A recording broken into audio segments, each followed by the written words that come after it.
Cours de physique spécialité en première, les ondes mécaniques. Dans la vie de tous les jours, on a déjà tous observé différents exemples de propagation d'ondes, que ce soit les ronds à la surface de l'eau, déformation d'un ressort ou l'ondulation d'une corde. L'eau, le ressort et la corde sont appelés milieux matériels de propagation. Une perturbation correspond alors à la variation d'une propriété mécanique, vitesse, position, énergie, pression, des points du milieu matériel. Et le point où on crée la perturbation est la source de l'onde.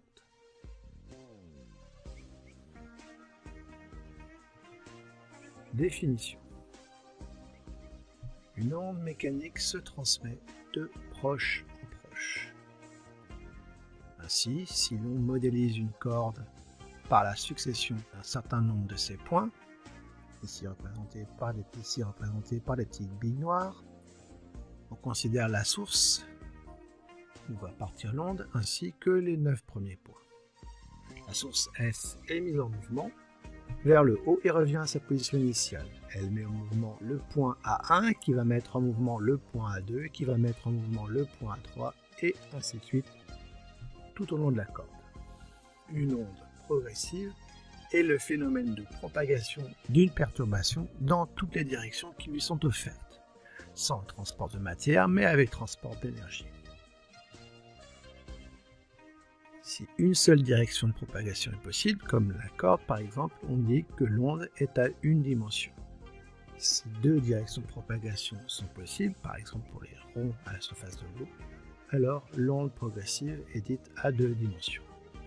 Il existe bien entendu les ondes progressives à 3 dimensions, l'un des exemples étant l'onde sonore.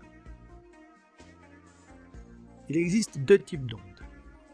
Les ondes transversales, on dit qu'une onde est transversale quand sa direction de propagation et celle de la perturbation associée sont perpendiculaires. Il existe aussi des ondes longitudinales. Une onde est dite longitudinale quand sa direction de propagation et celle de la perturbation associée sont parallèles. Célérité ou vitesse de propagation. Définition. La propagation d'une onde dans un milieu matériel se fait donc de proche en proche. Elle n'est donc pas instantanée. On appelle célérité de l'onde la vitesse de propagation de l'onde pour la distinguer de la vitesse de déplacement d'un corps. Exemple, pour une vague à la surface de l'eau, le point rouge est mis en mouvement,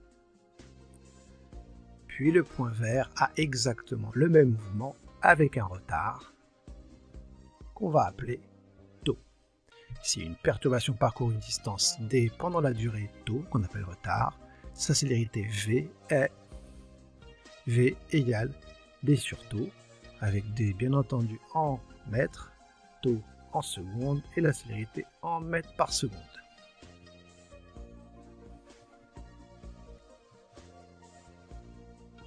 La perturbation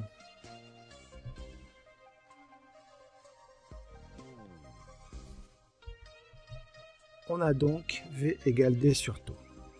On peut exprimer le retard, τ égale d sur v. Et c'est ici une notion très importante. Le mouvement du point M à la distance xm de la source sera exactement le même que celui de la source, décalé d'une durée τ, c'est-à-dire ici xm sur v.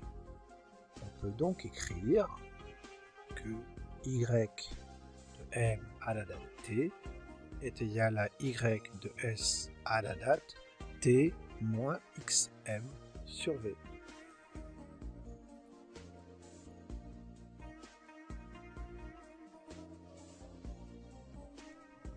Cette célérité va dépendre du milieu de propagation. Les caractéristiques du milieu de propagation influençant sur cette célérité sont son inertie.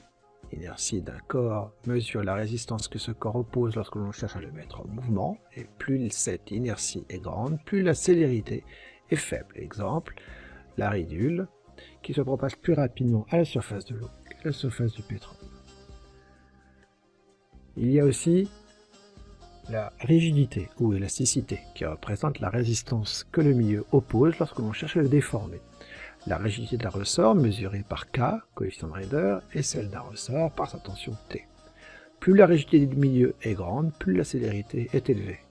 Exemple, les différentes valeurs de la vitesse de propagation du son dans l'air, dans l'eau et dans le diamant. Les ondes mécaniques progressives périodiques, dont font partie les ondes sonores par exemple, sont caractérisées par une double périodicité. Une périodicité temporelle caractérisée par sa période T, exprimée en secondes, et une périodicité spatiale caractérisée par sa longueur d'onde, lambda, exprimée en mètres. Commençons par sa périodicité temporelle.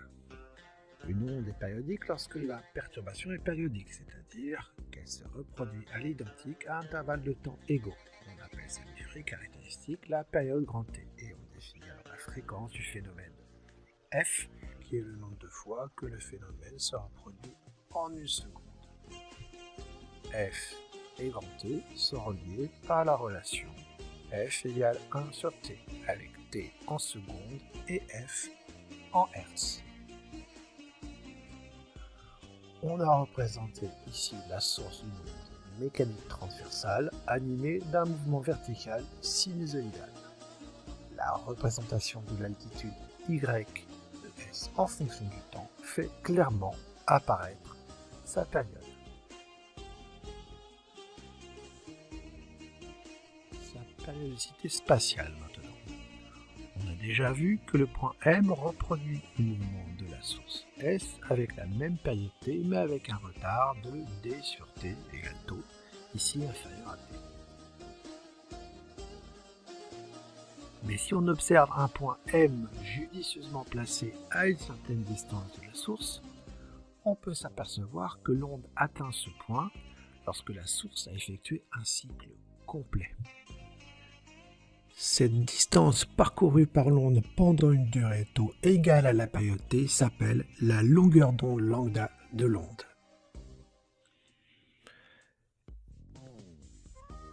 D'une manière générale, tous les points situés à une distance de la source multiple entier de la longueur d'onde lambda vibrent en phase avec un retard multiple entier de la période T.